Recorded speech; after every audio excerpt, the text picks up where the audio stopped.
बडगाम वेझो रस्सी टुटण सबबि चेयरलिफ्ट फासी पई। 6 शागिर्दनि ऐं 2 उस्तादनि खे रेस्क्यू करण लाइ पाक फ़ौज जो हेलीकॉप्टर पहुची वियो। पाक फ़ौज बडगाम वेझो रस्सी टुटण सबबि चेयरलिफ्ट में 6 शागिर्दनि समेत फासी पियल 8 ॼणनि खे बचाइण लाइ रेस्क्यू ऑपरेशन शुरू करे ॾिनो। रेस्क्यू ऑपरेशन में हिसो वठण लाइ आर्मीअ जो ॿियो हेलीकॉप्टर बि पहुची वियो।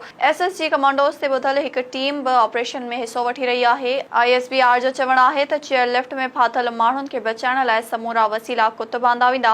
बगटाराम जे पाश्तो वारे इलाइक़े में सुबुह 7 वॻे हिकु रस्सी टुटण बैदि शागिर्द चेयरलिफ्ट में फासी पिया हुआ। ॿी रस्सी टुटण खां पोइ चेयरलिफ्ट 900 फुटनि जी ऊचाईअ ते हवा में पासीरी हालत में टंगियल आहे। रेस्क्यू ऑपरेशन्स जे माहिरनि जो चवणु आहे त हीउ इंतिहाई ख़तरनाक रेस्क्यू ऑपरेशन आहे। हेलीकॉप्टर जी हवा जे दबाव सबबि चेयरलिफ्ट जी आख़िरी रस्सी बि टुटी सघे थी। चेयरलिफ्ट में दिलि जो मरीज़ हिकु ॿार बेहोश थी वियो आहे। इलाइक़े वासियुनि जो चवणु आहे त रोज़ 100 खां 150 ॿार चेयरलिफ्ट ज़रिए स्कूल वेंदा आहिनि।